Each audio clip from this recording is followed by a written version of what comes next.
going to explore tonight some thoughts from our friend Kasav Sofer on Parshas Terumah. I need to mention that next week won't be able to give the shiur because we are going to be en route to Los Angeles, actually to Baltimore at that time. So I apologize in advance. There won't be a shiur next Thursday night, Parshas Tetzaveh, but we will be back with Zat Hashem the following Thursday. We're coming back in the afternoon, so hopefully I will be with you in the evening. But let's talk about Parshas Terumah now, and we'll begin at the beginning. If you're with me in the Stone Chumash, it's on page 444. It is Shmos Perek Chafhei, Exodus chapter 25. And the Parasha, the word Terumah means donation, and the Parasha is devoted to initially to the donations required, and then for the specifications for the project for which those donations are to be devoted. And we have a list of materials and then an extended list of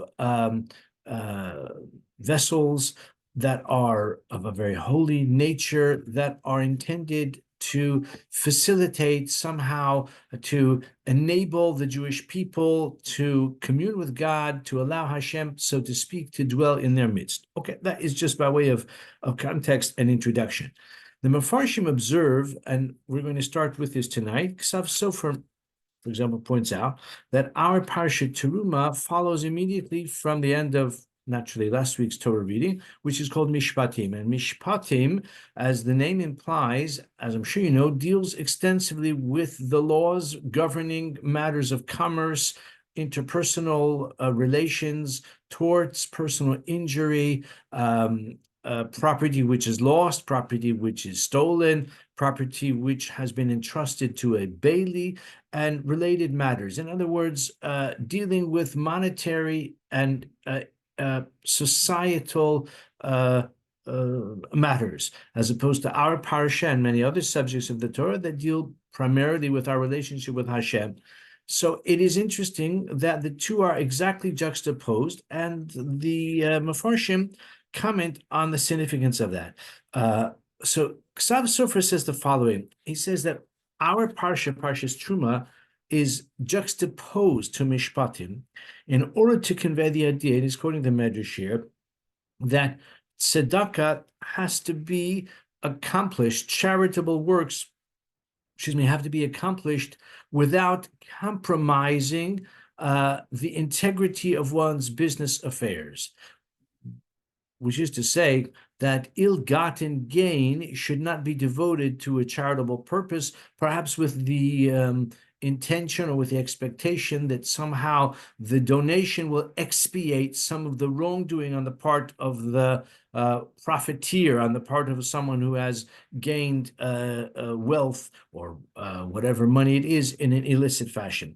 So this is a fairly conventional notion. Of course, the idea we mentioned in the past as well, the idea that a mitzvah that comes about through the agency of an aveira, of course, is puzzle, is demeaned and therefore invalidated thereby. But there's more to it than that as well. Ksav Sofer makes an astute observation about human nature. He says that the Torah here is telling us that a person must be, what I say here in really last week's Parasha, is telling us a person must be exacting with money that belongs to someone else. He may not withhold wages to someone to whom he owes. He may not withhold the repayment of a debt if he has borrowed money. And in his business interactions, he must conduct himself with integrity.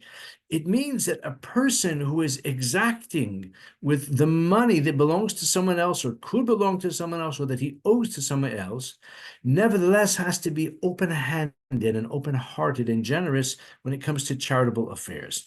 And he points out that actually that this is not a natural association.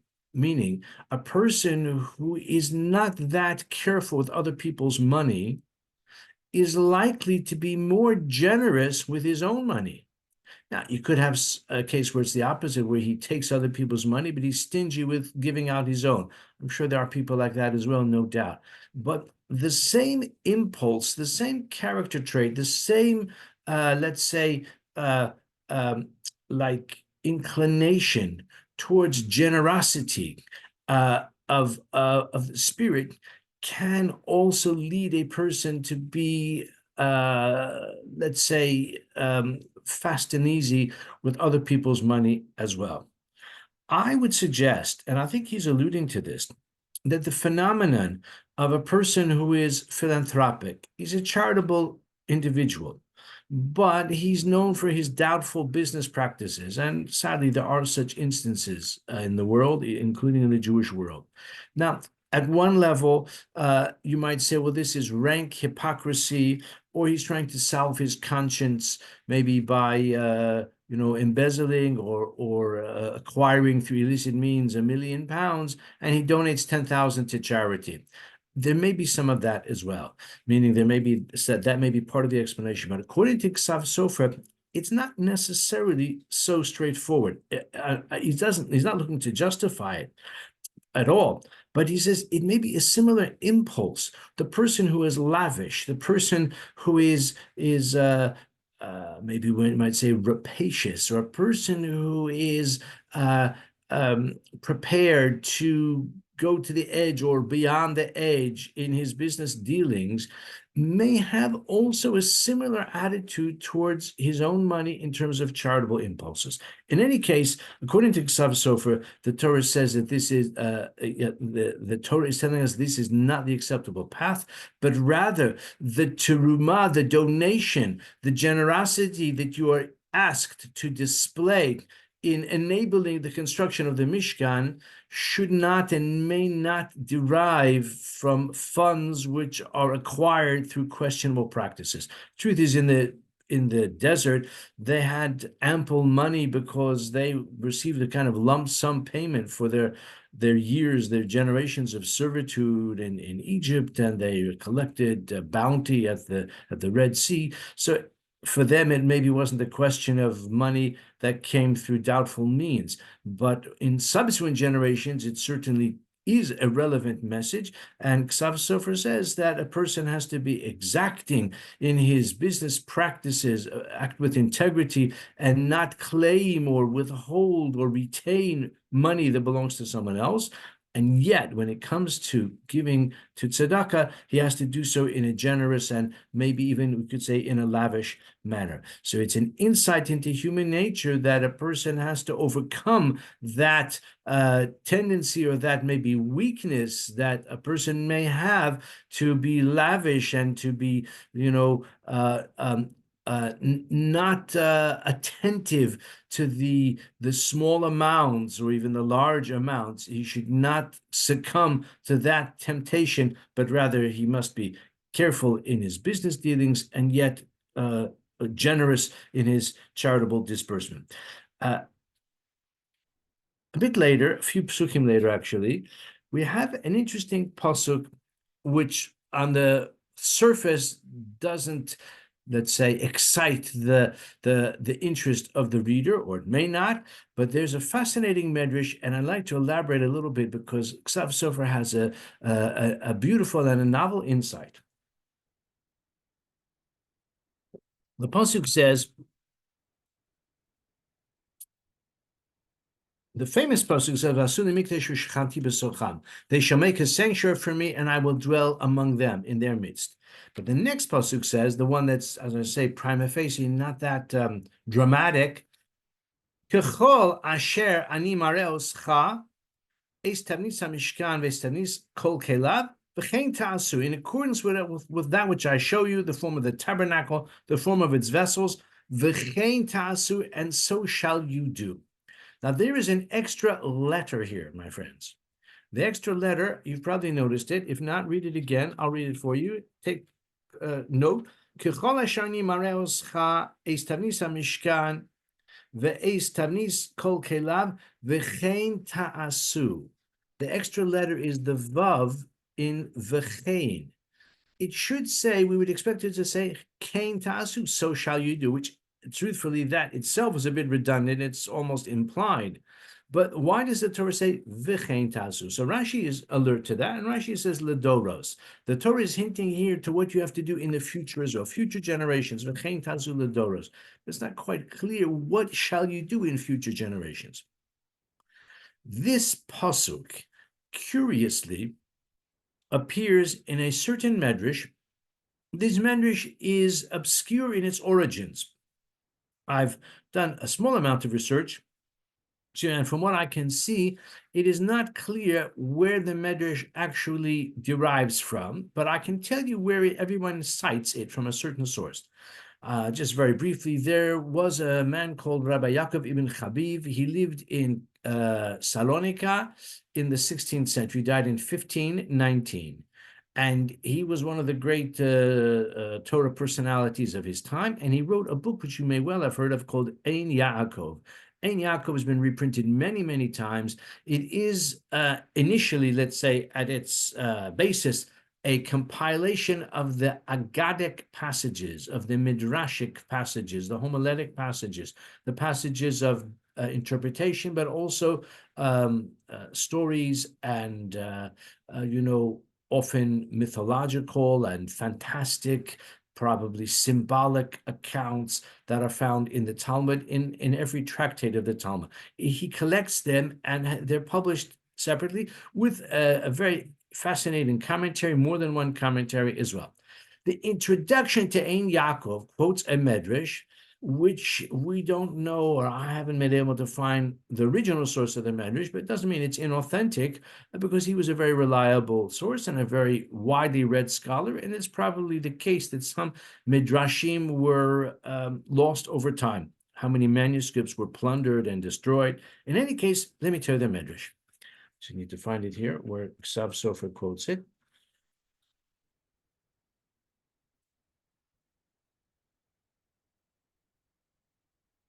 Looking, hang on.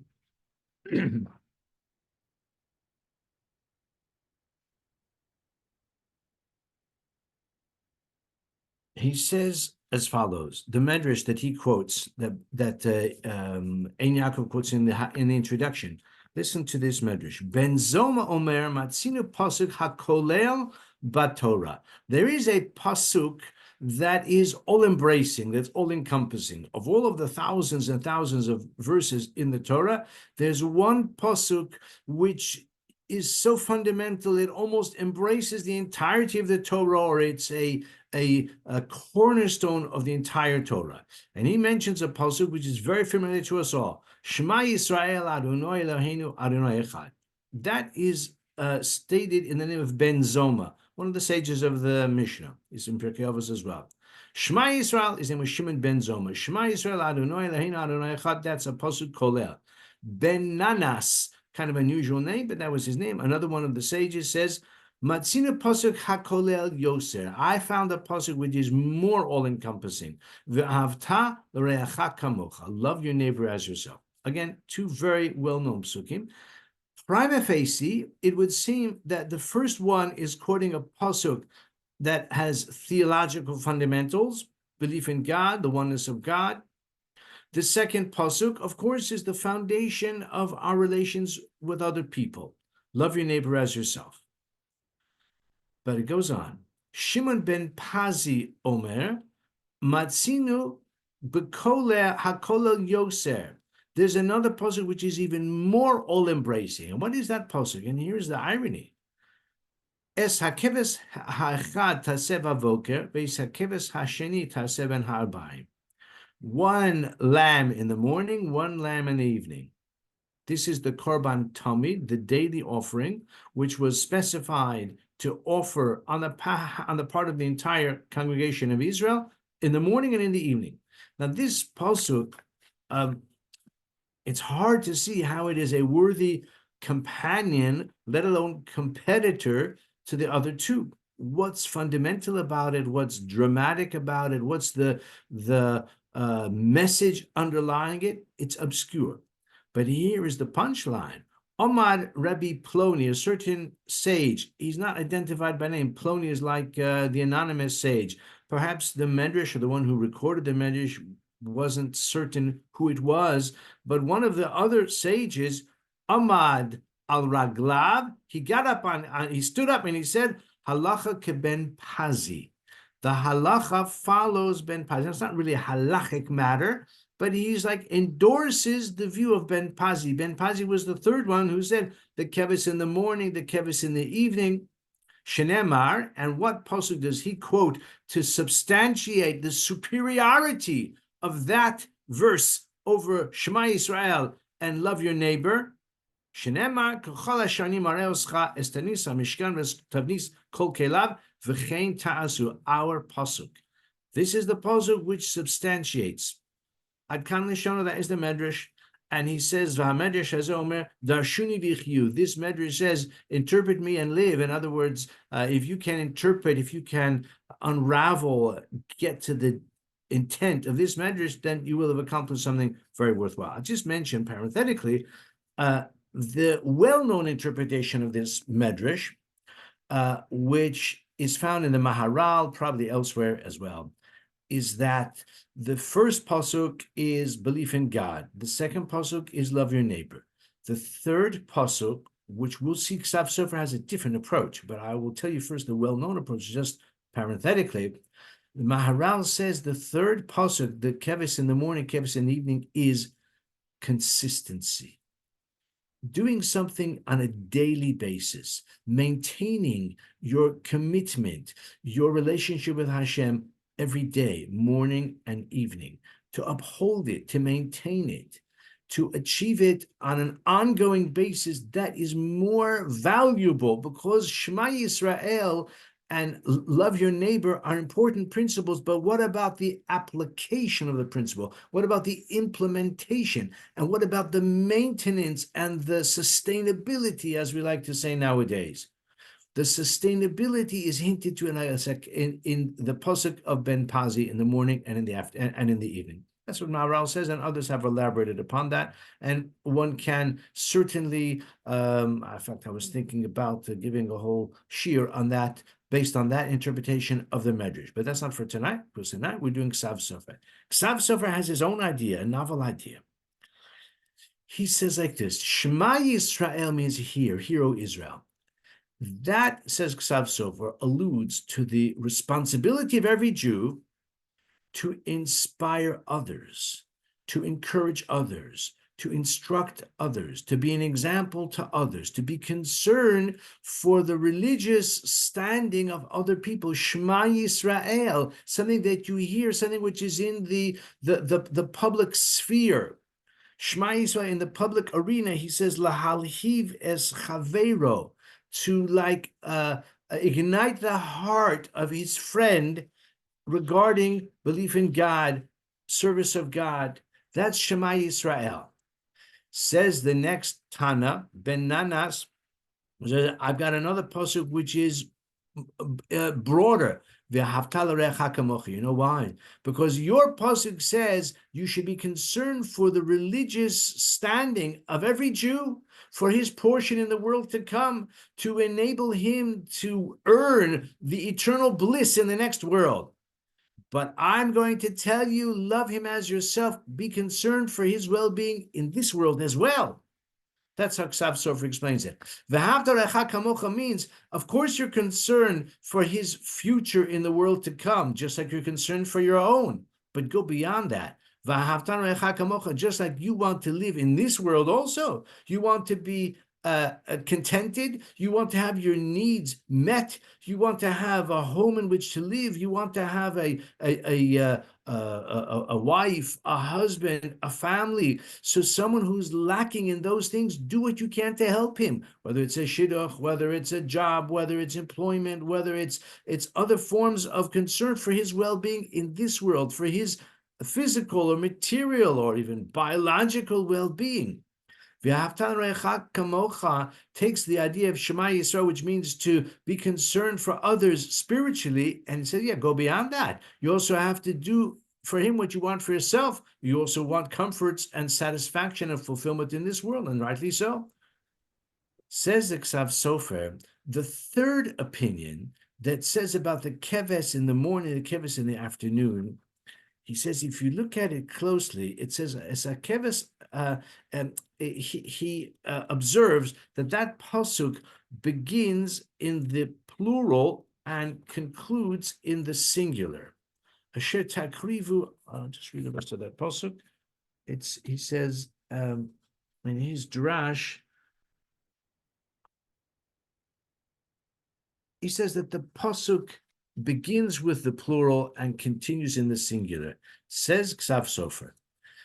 The third opinion is telling us that in addition to and beyond your concern for other people to do mitzvos and to cultivate their relationship with Hashem, and beyond your concern for people to be satisfied and fulfilled in this world and others, to help a person with hospitality, with hachnasas orchim, with being a listening ear, providing support and encouragement, and all of those mitzvahs between man and his fellow. In addition to that, don't just content yourself with you do your thing and he does his. Maybe you'll help him or encourage him. You have to go beyond that. Don't say, Shalom alai nafshi, I'm okay. You've got to go beyond that. You've got to act together in concert. The cooperation, the idea, he says, chaviva, he says that chaviva mitzvah derabim, a mitzvah that is done collectively is the most beloved. And he points out that according to the Midrashic tradition, the Jews, when they left Mitzrayim, were very wealthy. As we said, they got a lump sum payment for all of those years of servitude, and they had no needs. They had no financial responsibilities. They weren't paying a mortgage. They weren't paying, college tuition or yeshiva tuition, as the case may be. They weren't paying any of that. So actually, they had plenty of money. It may well have been possible for a small number of these wealthy Jews to provide all of the resources for the Mishkan, but that is not the will of God. Hashem's intent is that everyone should get involved. Everyone should contribute. Everyone, whether they are wealthy or otherwise, whether they have the skill of an artisan or a carpenter or an architect, whatever skills they have, every person can contribute and should contribute in some way, should participate. It's the idea, like we always say at Kesher, teamwork is the only way. When we're recruiting for a minyan, that sense of being part of the klal is essential. And he says that that's why, according to Ksav Sofer, that's why the pasuk that validates the third opinion about the morning and the evening, where the Kohanim act on behalf of the congregation of Israel, that is supported by this pasuk that we're looking at now in the pasuk test in verse 9, V'chein ta'asu, and so shall you do. According to Ksav Sofer, that when it says V'chein ta'asu, so shall you do all mitzvah projects. You need to involve others. You need to cooperate with others. You need to collaborate with others. You need to inspire others to work together. It's not enough for a person to say that my mitzvah observance is very important to me, and I'm happy to encourage others, each in his own way. That is good, but it doesn't go far enough. You also have to join with others. You have to collaborate with others. And I would suggest that implies a certain inclusivity as well. The idea that a mitzvah or a project is pleasing in the eyes of Hashem when it engages and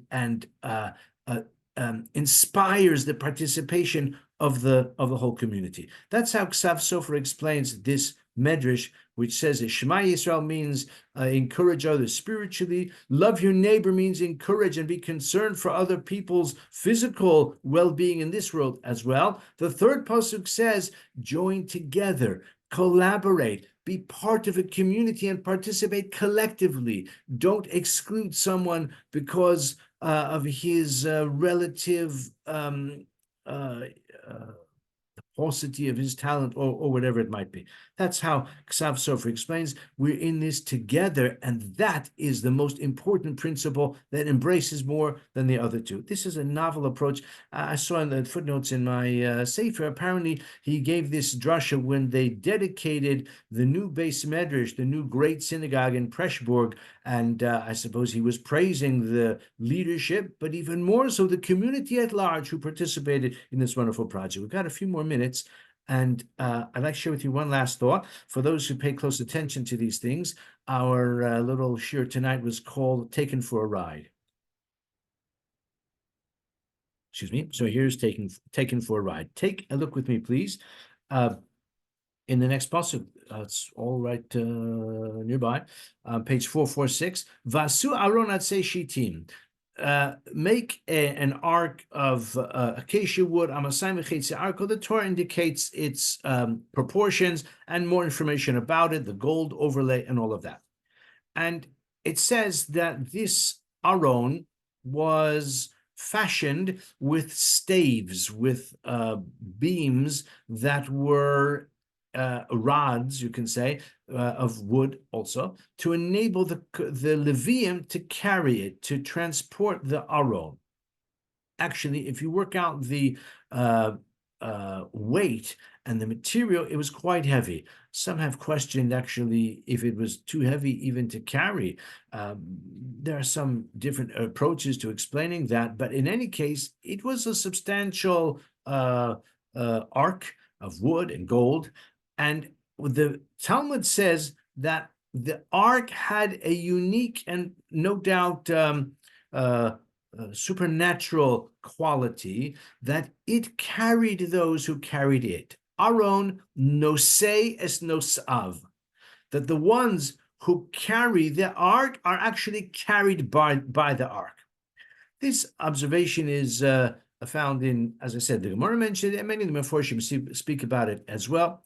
The idea is that a person feels as if he is carrying the Torah, but really the Torah is carrying him. But I'd like to just share with you a further twist that Ksav Sofer mentions. He says the symbolism here is the ark symbolizes the Torah, symbolizes the Talmud Chacham, symbolizes the person who is the scholar, the one who studies Torah, the one who exemplifies the Torah, the one who teaches Torah, the one who is a master of Torah. How does he acquire such understanding and such proficiency? The answer is through a lot of hard work. So if he is studying Torah all the time, how does he support himself and his family? Excuse me. So Ksav Sofer says, of course, the answer can only be that the community values him, values his contribution, values the Torah itself, and they support him.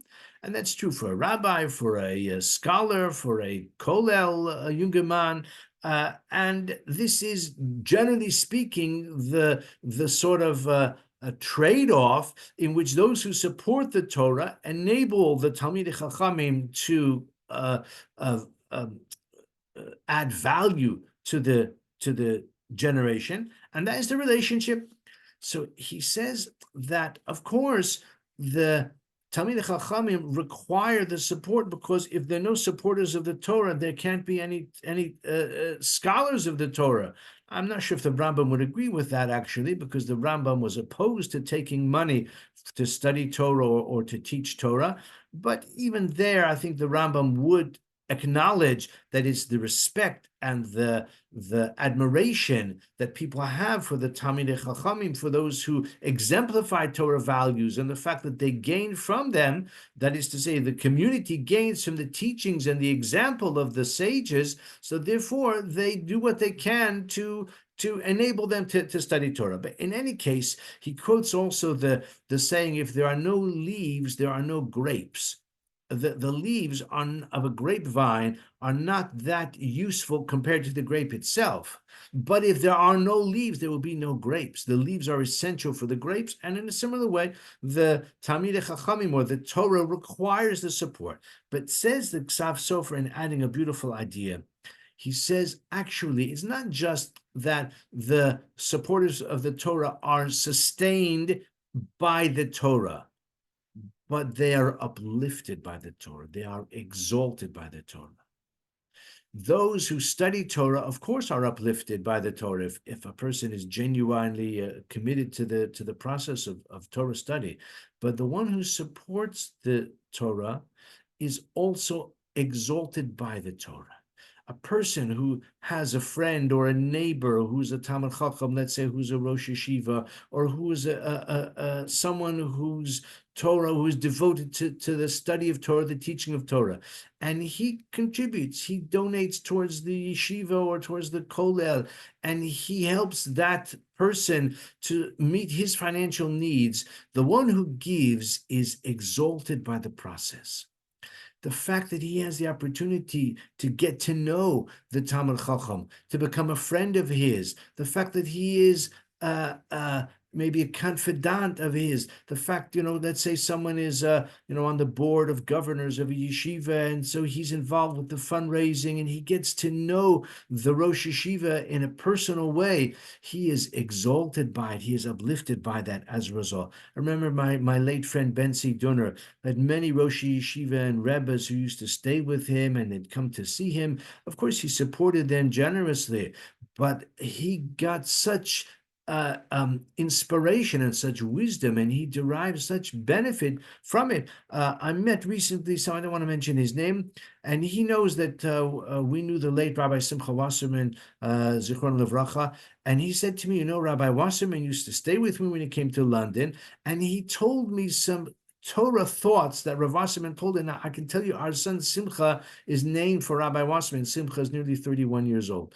So we're talking 30 plus years ago when Rav Simcha Wasserman stayed in London with this man.